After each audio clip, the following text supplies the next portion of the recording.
Mamagitan siya sa family squabble. Nagkakagalit ang dalawang magkapatid o ang magkakapatid tungkol sa mana nila sa kanilang yumaong magulang.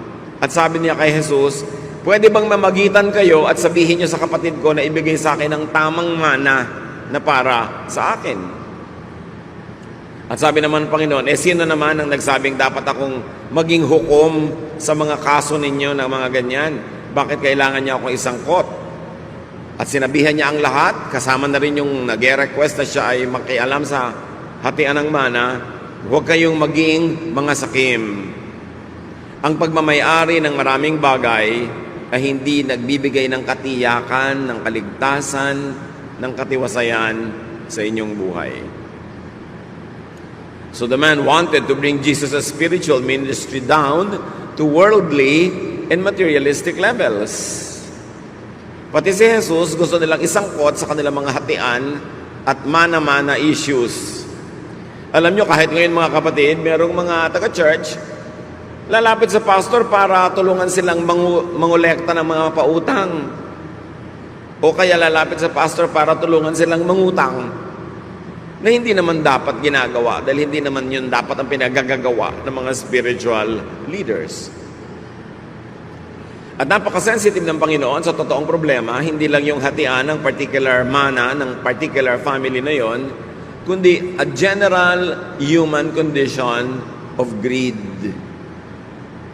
Kaya hindi lang yung lalaki ang pinagsabihan niya, yung lahat ng nakikinig. Sabi niya, huwag kayong magpapakasakim. People could be enslaved by greed and want of security. Bakit ba nagiging greedy ang mga tao?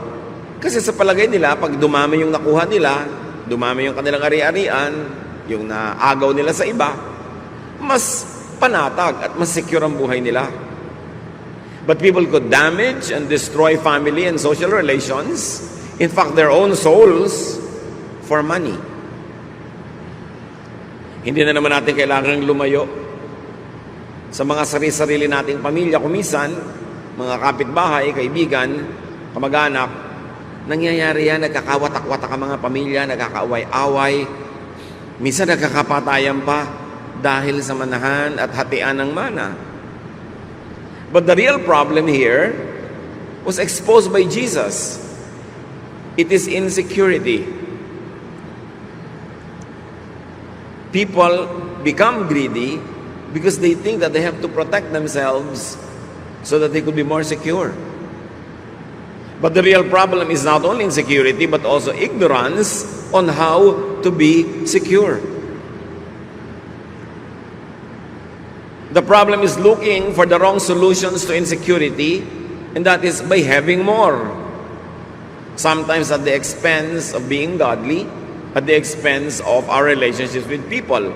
The problem is looking for the wrong solutions in the wrong places. So the bigger problem of humanity is mistaken definition of what security and what wealth means. How do you define security? May mga magulang ang i-define nila na security para sa mga anak nila, kailangan ang mapangasawa mo mayaman. Kailangan may magandang trabaho o may magandang negosyo. Never mind kung hindi naman mahal, never mind kung pangit pala ugali ng pinakasalan. Financial security lang ang iniisip. Hindi kasali yung emotional security, hindi kasali yung spiritual security. At iba ko minsan, madalas pa nga, ang konsepto ng tao kung anong ibig sabihin na maging mayaman.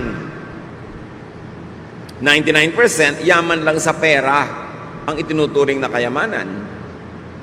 Because people could be so physical, people could be so materialistic.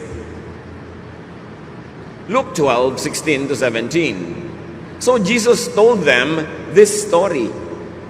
So may kadugtong agad na kwento ang Panginoon para ipakita ang point niya na hindi lang pera-pera ang buhay. A rich man's farm produced a big crop. And he said to himself, "What can I do? I don't have a place large enough to store everything." Ang problema ko minsan ng mga nagbubukid, magsasaka, maging big-time farmers, landowners, madalas, konti lang ang ani. Problema yon. Ito namang taong ito, dumami yung ani, sa palagay nyo na wala ang problema, nagkaroon ng bagong problema. So niya, saan ko kaya itatago, i-imbak, itong napakarami kong ani? Sa ko ito ilalagay? When the man had a lot of harvest, he should have been secure at that point. But another problem and another need emerged. Storage.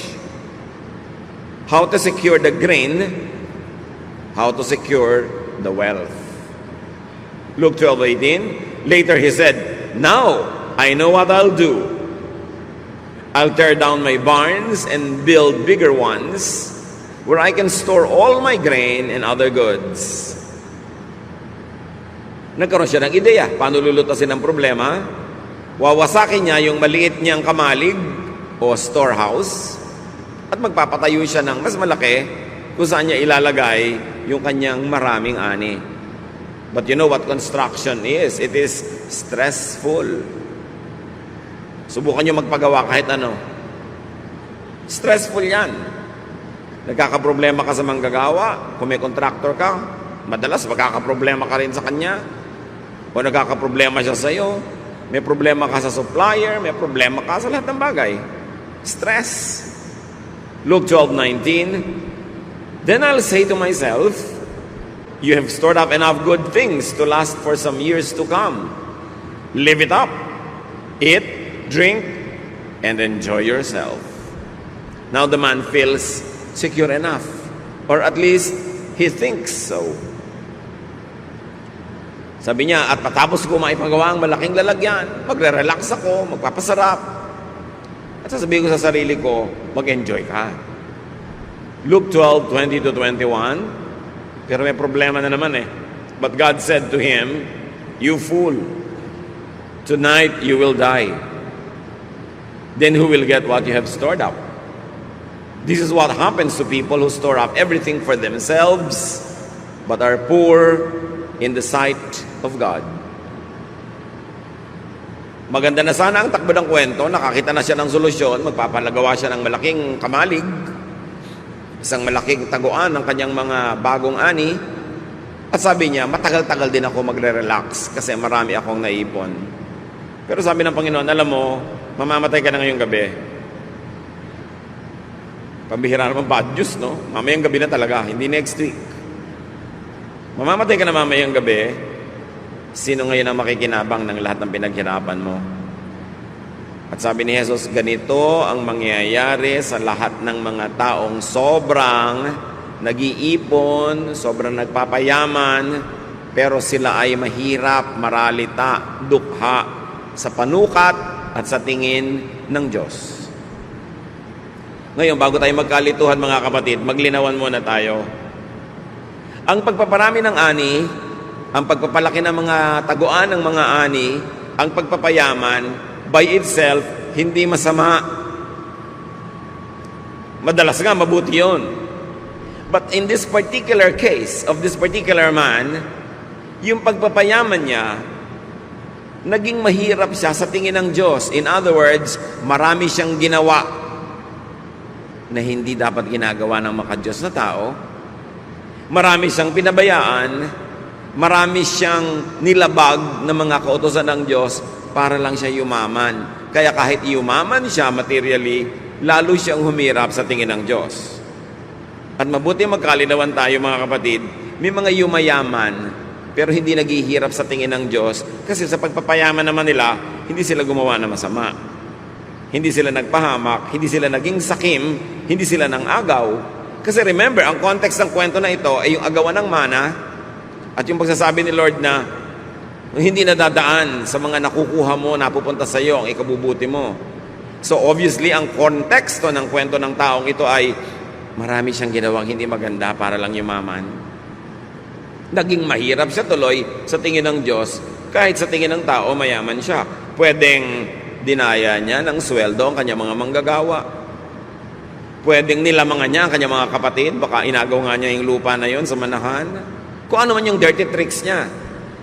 Pero yung yumaman ka lang, lumaki ang iyong ani, nagpagawa ka ng maraming bangan, by itself cannot be bad. Pero may paraan ng pagpapayaman na masama. At yun ang tinutukoy dito. So maganda na sana ang plano ng taong ito, pero yung pala, God has other things in his mind. The man was feeling secure, but God thought otherwise. He thought that the man had all the reason to be insecure because this man is going to die soon, unprepared to meet his God. At maaaring hindi lamang ibang tao ang dinaya ng taong ito sa kanyang pagpapayaman, pati ang kanyang sarili. Paano madadaya ng isang tao ang kanyang sarili sa pagpapayaman? Kung sobra siyang nag-alala, tumaas ang blood pressure, lumaki ang puso, nagkaroon ng sakit sa puso, naging hypertensive. Kung sa pagpapayaman niya, sobra siyang na-stress, tumaas ang sugar levels, naging diabetic. Kung sa pagpapayaman niya, nagkaroon siya ng mga ulcers dahil sa stress, dahil sa pagpapabaya sa kanyang kalusugan. Kung sa pagpapayaman niya, maraming nagalit na pwedeng patayin siya mamayang gabi dahil galit sa kanya, nadaya niya ang kanyang sarili. Dahil ang dali-dali na payamanin ang bulsa pero pahirapin ang espiritu, pahirapin ang kaluluwa at isuong ang sarili sa panganib. At inulit ng Panginoong Hesus sa kwentong ito ang isang katotohanan that the length and continuation of his life is not determined by his wealth. Hindi dahil sa kayamanan napapahaba ang buhay, ito'y pwede pa ngang maging mitya ng buhay o yung paraan ng pagpapayaman ang magpaiksi sa buhay kung pinabayaan ng tao ang kanyang kalusugan o inilagay niya ang sarili sa panganib. His wealth gathering could have even endangered and shortened his life. It could have blinded him to what was more important to secure, meaning his spirituality, his eternal life, his eternal standing with God, and his heavenly wealth. Pwedeng lahat yan mapabayaan sa sobrang sikap ng taong maging secure. They steal from Peter to give to John. To be able to give to their pocket, they steal from their brothers and sisters. They steal from their own selves. They steal from their own family. Anong ninanakaw nila? Time. Hindi na nila nabibigyan ng time ang pamilya, ang sarili. Hindi na nila nabibigyan ng time ang sariling maglingkod sa Diyos, sumamba ng tama. Nadadaya ang sarili nang hindi napapansin. A person could be materially rich, but spiritually poor sa tingin ng Diyos. At ito ang kaso ng particular person na ito. A man could have filled his life with stress and toxins in trying to become rich or richer. And here's the tragedy, the saddest cut of all. He won't live long enough to enjoy the fruits of his stressful labor. At ang tanong sa kanya ng Panginoon, then who will get what you have stored up? May mga tao na kung magpabaya sa kalusugan, magpabaya sa pamilya, magpabaya sa sarili, parang mabubuhay sila lagi ng matagal para makabawi. Hindi na maka-attend sa mga event ng anak. Di bali anak, pag tapos na itong project ko, biglang malaki na ang kinita ko, may pera tayo sa bank, babawi ako sa iyo.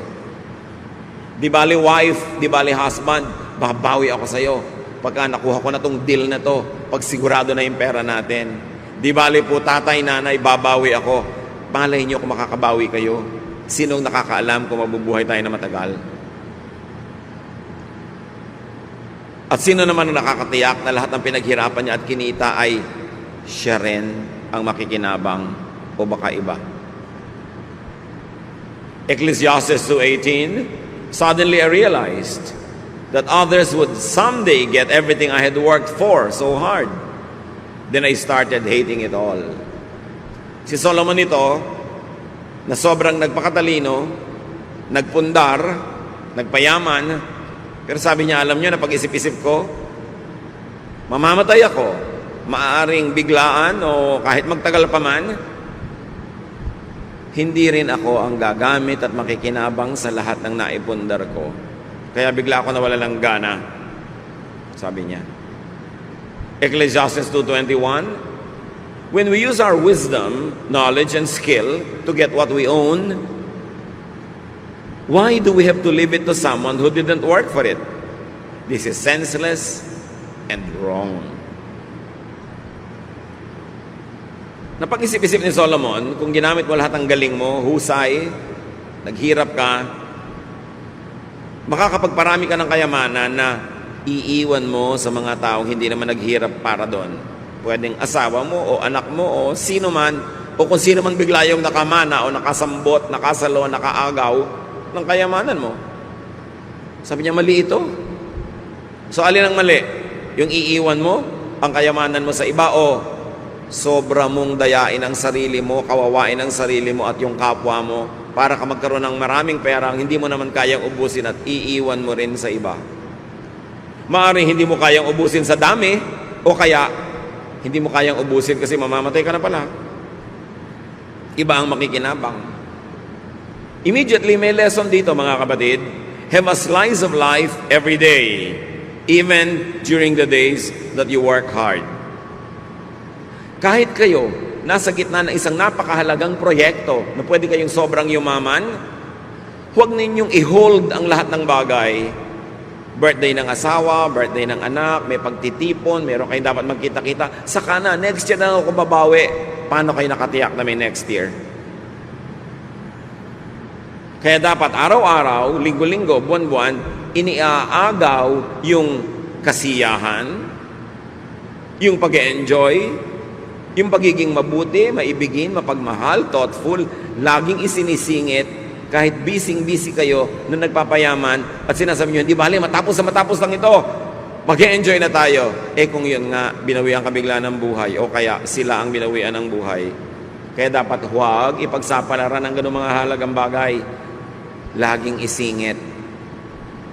Huwag kayong ipon ng 10 taon, tipid ng tipid, hirap na hirap para magkaroon ng grand vacation after 10 years. Eh kung ika-9th year, kayo biglang natigbak. Paano? Siyempre, kung may asawa kayo na byuda siya, tuloy ang biyahe. Iba na lang nga ang kasama. Sabi ni Solomon, bakit may kailangan mag-enjoy ng pinaghirapan ko? Nangyayari yan. Hindi masamang magplano, magtipid para sa isang malaking bakasyon o malaking project. Pero huwag niyong kalimutang magkaroon din ng mumunting mga bakasyon, mumunting mga piyesta, mumunting mga saya, kahit sa panahon na busy kayo trying to collect wealth. Don't put all of your pleasures and your happiness and your kindness and love on hold because you're waiting for a big day. Because it will happen, it might come, but you are not sure if you will be there to enjoy it. Kapag nakinig tayo sa mga turo ni Jesus, live by the day, nakinig tayo sa mga turo ni Solomon, huwag kayong sobrang ipon at baka mamaya, wala naman kayo para yan ma-enjoy. Ibig sabihin lang, be fair to yourself, be fair to your loved ones, be fair to your family. Don't put all of your security in what you are trying to collect, to amass. Because life could be taken back anytime. The solution to insecurity is not more wealth. Hindi ko mo ang yaman-yaman ng tao nagiging secure. Napapansin nyo ba habang yumayaman, mas nagiging sakim? Kasi mas lalong nai-insecure. Yun nga magaganda eh. Yung magaganda na, hindi pa makontento, padagdag pa ng padagdag, patanggal ng patanggal, paretoke ng paretoke. Walang contentment ang tao. So don't ever think na pag dumami yung pera nyo, makukontento na kayo. Security is not in more wealth. Hindi sa pag-ibig sa pera at pagsamba sa pera. Ecclesiastes 5:10, if you love money and wealth, you will never be satisfied with what you have. This doesn't make sense either. Have you realized this, mga kapatid? You are never satisfied with anything that you love. Kaya pag tao yung love nyo, you are never satisfied. Laging kulang ang oras, kulang ang panahon, kulang ang pag-ibig, kulang at kulang at kulang. Kasi ang iniibig, nagiging poon. Nakaka-addict. Lalo lang nagiging kulang. So kung pera ang iibigin ng tao, hindi siya kahit kailan makokontento. Ecclesiastes 5:11, the more you have, the more everyone expects from you. Your money won't do you any good. Others will just spend it for you. Tanungin niyo ang mga OFWs kung hindi yan totoo. Sabi niya, alam niyo, hindi solusyon na dumami ang pera para ka maging secure. Subukan ninyo. Sabi niya, padamihin mo ang pera mo, pagtagumpayin mong negosyo mo, palakihin mo ang sweldo mo, dumadami ang hihingi, dumadami ang aasa, kulang at kulang pa rin. Sige, patayin mo ang sarili mo. Magsakripisyo ka, magpakatandang dalaga ka, magpakatandang binata ka. Sige, kumita ka ng kumita. Uubusin ng mga kapatid mo, ng nanay mo, tatay mo, kung sino-sino, mga pinsan mo, ang perang kinikita mo. Sige, patayin mo ang sarili mo. Akala mo, tama yan? You think that by earning more money, you will have more money? No! By earning more money, more people will spend it for you. Sabi, kailangan magpakatalino ka sa buhay. Hindi pagdadagdag ng pera ang solusyon sa lahat. And here, we should apply the lesson spiritually. People could self-destruct when they sacrifice health for wealth. Maraming ganyan. Inuubos ang kalusugan. They squander their health for wealth. They burn their candles at both ends. Nagkakasakit-sakit, nagkakasira-sira ang kalusugan, nakakakain ng mali o hindi nakakakain ng tama sa paghahanap ng pera, sa pagnenegosyo, sa pakikisama, sa pakikitungo, sa mga makakapagbigay ng malalaking deal. They squander their health. Okay, then they will have the wealth. Then they will have to squander all that wealth to get healthy again kasi nagkasakit na. May mga taong inuubos ang kanilang kabataan, ang kanilang lusog para magkapera. At pag nagkapera na, uubusin naman nila yun sa pagpapagamot dahil winasak na nila yung kanilang buong kalusugan. People could self-destruct when they sacrifice spirit for body. When they sacrifice peace and serenity for vexing materialism and worldliness. Bawat pag-alala, bawat takot, bawat nerbiyos, bawat galit, may bayad ang emosyon, may bayad ang spirito. Hindi nga lang laging nasusukat sa pera, kaya hindi nahahalata. Kung pipili kayo, matiwasay na pamumuhay na hindi sobrang daming pera, o ang daming pera pero ang gulo, doon na lang kayo sa matiwasay. Kasi malaki din ang bayad pag ang espiritu ay ligalig, gulo, vexed, stressed. May natural question naman ng mga tao, but how about our needs? Paano naman ang pangangailangan namin kung magre-relax na lang ba kami? What is the solution for and to insecurity? Luke 12:22-23. Jesus said to His disciples, I tell you not to worry about your life. Don't worry about having something to eat or wear. Life is more than food or clothing. Siyempre, ito ay poetic language, meaning exaggerated yung language. It doesn't have to be taken fully in its exaggeration. Hindi naman sinasabi ng Panginoon na huwag na kayo mag-isip kahit paano kung may kakainin ba kayo, may hanap buhay ba kayo, kundi huwag yun ang gawing pangunahing issue ng buhay. Hindi kailangang matabunan ng mga issue na ito yung mas mahahalaga. Because life is more than just survival. Life is more than just existence.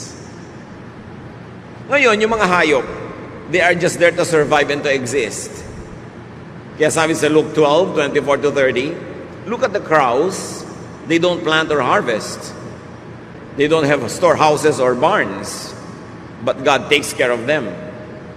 You are much more important than any birds. Can worry make you live longer? So ipinakita ni Lord, tao kayo, meron kayong ibang mas mataas na layunin sa buhay. Yung mga hayop, ang layo nila mabuhay. In fact, hindi naman alam ng mga hayop na mamamatay sila eh. Tao lang sa creation ang alam niya na mamamatay siya. Kaya sabi niya, tingnan mo yung mga hayop, hindi sila nag-aalala. Sila nga mga hayop, pero inaalagaan sila ng Diyos. Kayo pa kaya na mga tao? Dapat mas mataas kaysa sa mga hayop ang inyong iniisip.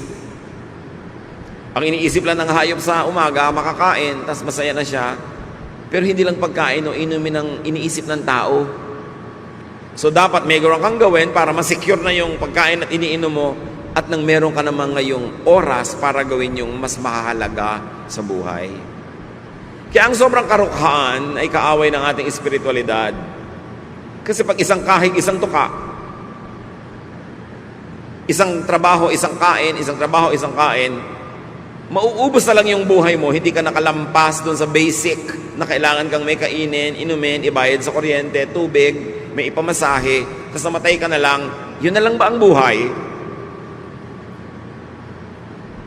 Kailangan ng tao makalampas sa basic needs niya, financially, materially, and very importantly, spiritually and intellectually. Kailangan siya secure enough para hindi yun ang pinoproblema niya at makapag-focus siya sa mas mataas na layunin kung ba't siya nabubuhay sa mundo. At yun ang malungkot, maraming mga tao, because they are saddled with poverty, they are not able to go beyond the basic necessities of life all their lives. Hindi na natupad yung mga dapat mangyari. Yung mga musician dapat walang na-compose ng musika. Yung mga dapat writer walang naisulat. Yung mga dapat philosopher hindi nakapag-isip at nakapagturo. Kasi araw-araw wala silang ginawa kundi maghanap ng iinumin at kakainin para lang sila mga ibon. Kaya duty natin ng mga tao sa ating sarili na paunlarin ang ating buhay, magsikap tayo, magpakasipag, magtrabaho doon sa area kung saan tayo binigyan ng Panginoon ng mga gifts and strengths and talents para yung kailangan natin meron. At pag nandun na yun, secure na tayo para mag-isip ng ano pa nga ba ang mission ko sa buhay? Ano pa ang dapat kong tungkuling gampanan? At ano pang mga sarap ang dapat kong lasapin na naghihintay sa akin dahil kaya naman ako nilikha ng Diyos para ma-enjoy ko ang kanyang creation. Hindi para araw-araw maghanap buhay lang ako na kulang at kulang pa rin. Kaya dapat ang tao, una, nagsisikap, maging self-sufficient siya, hindi siya aasa sa iba, makaproduce siya ng sapat sa kanyang sarili, at sabi pa nga sa Bible, makapag-produce ng lampas sa kanyang kailangan para makapagbigay siya sa mga tunay na nangangailangan, mga may sakit, sobrang bata, sobrang matanda, mga incapable of making something for their own livelihood. At pagkatapos noon, to focus on higher levels of existence, on higher callings, on more profound devotions, bago siya humarap sa may kapal. Kaya kalaban natin ang poverty. Ang solusyon, lahat magsikap. Ang solusyon, magpakabuti, magpakahusay, tulungan ng kapwa para maging mahusay din siya, para lahat tayo makagraduate sa survival level. Nakakalungkot, alam nyo yan, marami mga tao mula isilang hanggang mamatay, isang kahig, isang tuka. Hindi natupad ang napakaraming magagandang bagay na mangyari dapat kasi inalipin ng karukhaan. Maaaring karukhaan na minanan niya at mga karukhaang inimbento na rin niya para sa sarili niya dahil wala siya ganap na ginawa para matakasan niya yon sa kanyang sariling panahon. Verse 26, Luke 12. If you don't have power over small things, why worry about everything else? Look how the wildflowers grow. They don't work hard to make their clothes. But I tell you that Solomon with all his wealth wasn't as well clothed as one of these flowers. God gives us beauty to everything that grows in the fields, even though it is here today and thrown into a fire tomorrow. Won't He do even more for you? You have such little faith. Don't keep worrying about having something to eat or drink. Only people who don't know God are always worried about such things. Your Father knows what you need. Magkakakonekta itong mga teachings na ito ni Jesus eh. Tungkol sa greed, security, tungkol sa sense of security, sense of meaning. May kahulugan lahat. Kailangan, hindi lang sa material na bagay ka nakatuon. Pero para ka makalaya sa pagtutuon sa material na bagay, dapat ma-meet mo na yung mga basic needs mo. Then lalaya ka na, then higher needs naman. But in all levels of society, rich or poor, man's usual worry is material security. Hindi ko mamayaman ng tao, secure na. Kaya yung mga yumayaman nga, ayaw tumigil pa magpayaman eh. Kasi mas nai-insecure. Mas natatakot bumalik sa hirap. Mas nagkakaroon ng mga phobia. Ang solusyon nila, maging greedy. Hindi naman lahat. Pero madalas ganun. Man's usual neglect is spiritual security and wealth. Eh ano po ba ang spiritual wealth? Magkano yon? Hindi nga yun dinadaan sa pera. Ang kayamanan ng materialistic na tao, pera. Ari-arian, bagay. Ang kayamanan ng spiritual na tao, peace. Kapayapaan. Katiwasayan. Ang kayamanan ng spiritual na tao, yung kagandahang asal, kagandahang loob. Yung iba naman, kaya nag-aasal hayop, kasi nga trying to survive. Pag hindi sila ng aga, wala silang kakainin. Nag-aasal hayop tuloy.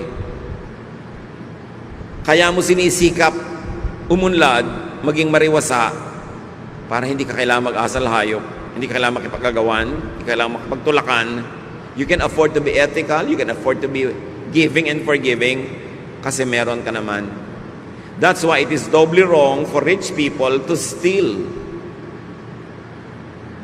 Yung mahirap na tao, kailangan nakawin yung gamot na igagamot sa nanay niya, kailangan nakawin yung pagkain ipapakain sa anak niya, bagamat hindi tama at hindi maganda, at least mauunawa mo, nagnanakaw kahit gutom. Eh yung bundak na nagnanakaw pa, anong pang-unawa ang kailangan mo doon? Busog na, halos umaapaw na sa lalamunan yung kinakain niya, gusto pa kunin pa rin yung pagkain ng iba. Ang yaman na, patuloy pa rin sa pagnanakaw, that's doubly wrong. Because it's doubly wrong for a rich person to steal when he has no longer any need. Nanineglect ng tao ang kanyang espiritu dahil sa kanyang sikmura. Kaya dapat, pagsikapang yung sikmura, ma-secure, minimum, para may iba naman siyang maisip sa buhay na dapat gawin. Luke 12:31, sabi ng Panginoon sa pagpapatuloy, but put God's work first, and these things will be yours as well. Sabi ng mga ibang popular versions, unahin daw ang kaharian ng Diyos at ang lahat ng ito'y mapapasayo rin. Seek first the kingdom of God, and all this will be added to you. Ang tanong, what is the kingdom of God? Ano yung dapat unahin na kaharian ng Diyos at ang lahat ay mapapasayo rin? Ang sagot ni Jesus dito sa mga tanong na ito is, Jesus' answer is, first things first. God and God's work first. You want to be secure? Subukan mong unahin ang sarili mo, unahin ang bulsa, unahin ang mga material na bagay. Hindi ka masasecure kahit kailan, lalo ka lang magiging matakaw, magiging greedy, magiging needy. Kaya mga sobrang mahilig sa love and romance, laging nagiging needy and greedy and addict. Hindi nasasatisfy kahit kailan. Kasi mali ang pinaghahanapan ng security. Hahanap ka ng security sa kapwa mo tao lang, kapwa mo tao lang yan. Pwede yung magtaksil, pwede yung magkulang, o pwede yung biglang mamatay. Paano ka masisecure? Maghahanap ka ng security sa material things, so pwedeng nakawin ng iba, mabulok, mag-depreciate. Paano ka masisecure doon? Seek God first and His kingdom, and all this will be added unto you. And what is that? God's outward work through you. God's work, yun ang unahin. At isang meaning ng God's work is what God does through you. Through your service, through your ministry. Unahin mo yon Dahil pag inuuna mo yon, malalagay ka sa tamang landas, kasabay mo si Jesus, sinusundan mo ang Diyos, yun ang daan patungo sa security. God's work, defined for God's kingdom. But God's work is not only God's work through you. Hindi lang yung ikaw ay servant, hindi lang yung ikaw ay minister, hindi lang yung ikaw ay naglilingkod. God's work is also God's work inward in you. Dalawa ang gawain ng Panginoon. Gumawa through you, through your service, at gumawa in you. Yung nangyayari sa iyong kalooban, sa iyong espiritu, sa iyong kaluluwa, sa iyong pagkatao, maging sa iyong katawan. Unahin din yon. That is also seek first God's kingdom. Hayaan mong ang Panginoon ang magturo sa iyo, umakay, baguhin ang ating mga masasamang ugali, pagandahin yung magaganda ng mga ugali, lalo nang pagandahin pa yung makapaghari ang Espiritu ng Diyos sa ating puso na tayo nagkakaroon ng katahimikan, kapayapaan, contentment, godliness, joy. Unahin yon.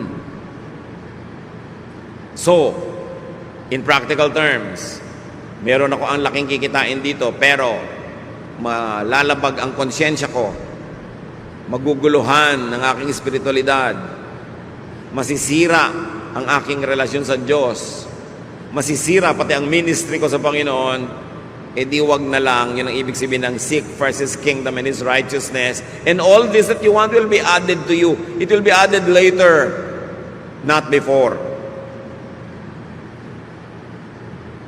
Meron akong ambisyon, pero kailangang makipagkalas ako sa mga taong mahalaga sa akin, lumayo ako sa mga mahal ko sa buhay, maligalig ako, malungkot ako. Seek first yung paghahari ng Diyos. Yung God's kingdom, hindi lang yun yung pupuntahan mo sa mga ulap-ulap pag namatay ka in the next life. God's kingdom is the kingdom of God inside your heart. Ang paghahari ng Diyos, hindi sa mga alapaap, kundi sa puso mo. Yun ang unahin. Kung sa maganda mong project, sa gagawin mong ambitious thing, kakailangan mong patalsikin si Jesus mula sa trono ng puso mo at iba ang iluklok mo doon dahil may project ka, unahin mo na lang ang paghahari ng Diyos sa iyo. Doon ka masesecure. Huwag kang magpapadaya na magiging secure ka sa pagpapaalis sa Diyos sa buhay mo para habulin mo yung mga gusto mo. Marami ka naman pwedeng habulin, nakasabay mo ang Diyos, tinutulungan ka pa niya, tinutulak ka pa sa paghahabol mo para ka mapabilis. Bakit ka maghahabol sa mga bagay na maglalayo sa iyo sa Diyos? Lalo ka lang may insecure. At ibalik natin sa pera yung usapan. Ba't mo na ipagbibili ang iyong kaluluwa para sa pera? What does it profit a man to gain the whole world and lose his soul to the devil? Ito ang mga bagay na nalilimot ng maraming tao ngayon. Sobra kasing secularized sa mundo, sobrang materialistic. Basta pera na, kahit Diyos kakalimutan, kahit ang pagiging maka-Diyos, isa sa isang tabi, kahit ang kapayapaan, kahit ang kapayapaan sa pamilya, isa sa isang tabi, inuuna yung ganung uri ng security. In practical terms, marami ng mga kapatid nakakalungkot. Gusto nating unawain, pero yung may asawa dito, pupunta abroad, magpapakasal doon para maging citizen. Pagkatapos sa kalibutan na yung asawa dito, nagkawindang-windang na yung buhay nila, nagkagulo-gulo. Unahin mo na lang yung paghahari ng Diyos sa iyong buhay, yung mas payapa. Kahit hindi ganun kalaki ang naging oportunidad mo sa buhay, tahimik naman. Yung kasing katahimikan, kapayapaan, walang price tag. Kaya kung minsan, akala natin walang halaga. Ito, tandaan nyo. Basta may price tag, mura yon. Kasi may price tag na may halaga. Ang mahalagang bagay, yung hindi nalalagyan ng price tag. Katahimikan ng loob, kapayapaan, tiwasay na konsyensya, masayang pang-araw-araw na pamumuhay kahit simple. Dapat yun ang inuuna. Yun ang turo ng Panginoon. Luke 12:32-33. My little group of disciples, don't be afraid. Your Father wants to give you the kingdom. Sell what you have and give the money to the poor. Make yourselves money bags that never wear out, Dramatic kasi ang mga contrasts, ang mga paghahambing ng Panginoon, kaya madalas pwedeng pagkamalian ang pagbabasa. Hindi siya kontra na magkaroon ka ng pera, hindi siya kontra na yumaman ka, pero kontra siya sa pagkakaroon ng pera, pagyaman na ang kapalit ay nawawala ang paghahari sa iyo ng Diyos. Pero kung pwede mong pagsamahin sa isang masayang pagsasama, then hindi na masama. Sabi niya, alam niyo mga mumunti kong mga estudyante, huwag kayong kabahan, huwag kayong nervyusin, huwag kayong matakot. Gustong-gusto ng Ama sa Langit na ibigay sa inyo ang kaharian niya. Hindi niya gustong ipagkait, kakampi niyo ang Diyos. Gusto niya kayong guminhawa, gusto niya kayong sumaya, pero unahin niyo yung paghahari niya. Pag binaligtad niyo, ang pinaghari niyo sa sarili niyo ay kasakiman. Ang pinaghari niyo sa sarili niyong puso ay masasamang espiritu, kasamaan, dahil gusto niyo lang magkapera, dahil yung kasi pagkakapera ay iniisip niyo magpapasaya. Yun ang kabiguan. Ang gawin ninyong mga savings, hindi lang savings ng pera, savings ng spiritual wealth.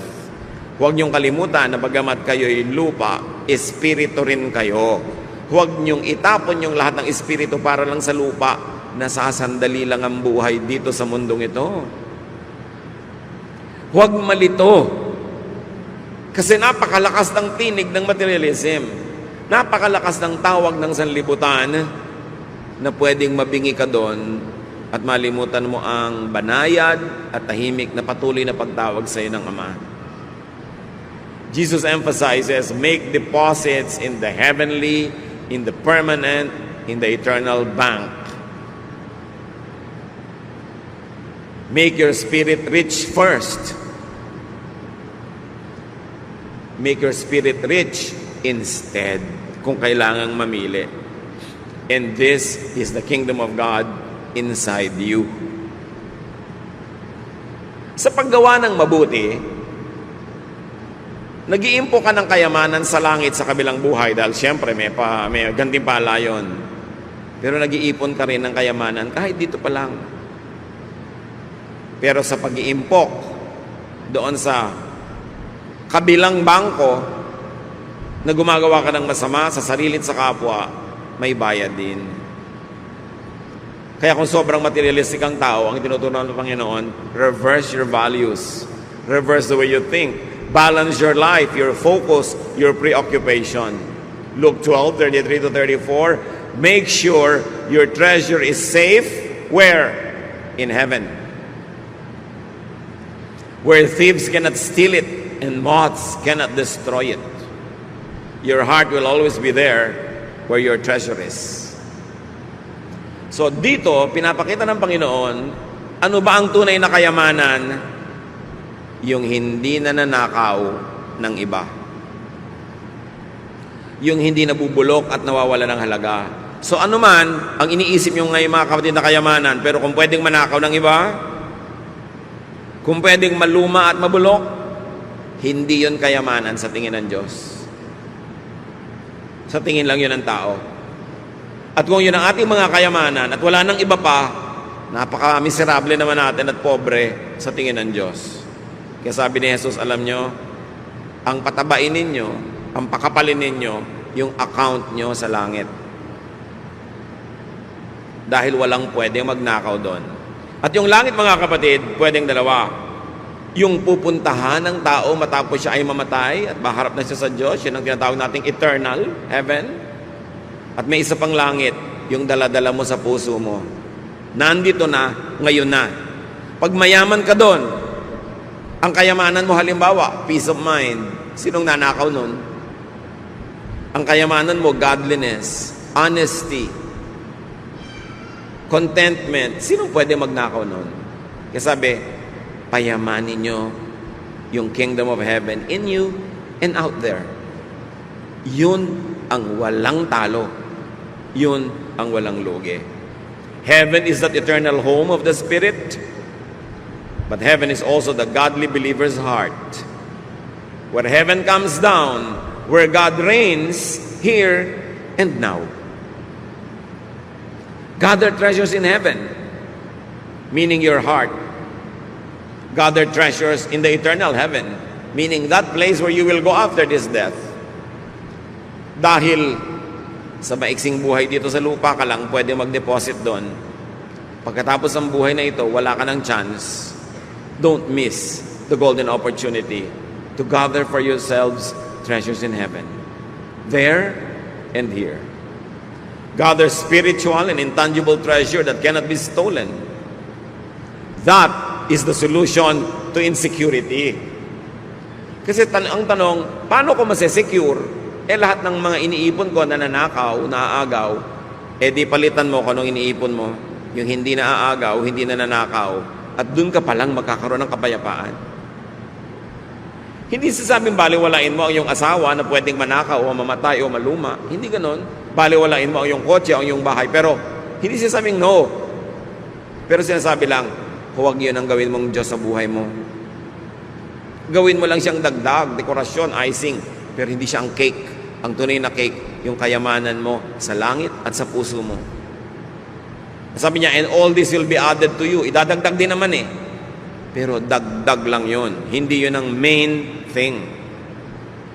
Gather intangible treasure that will not depreciate. Like peace, contentment, restfulness of the spirit, goodness. Baka nga yung akala natin, taong kahirap-hirap, siya pala yung mayaman sa tingin ng Diyos eh. At yung taong sineselebrate natin, ang yaman-yaman, ang hirap pala sa tingin ng Diyos. Paano pa kung ang yaman-yaman nasa tingin natin, tapos ang yaman-yaman pa sa tingin ng Diyos? Diba? Heaven both ways. At pwede yun.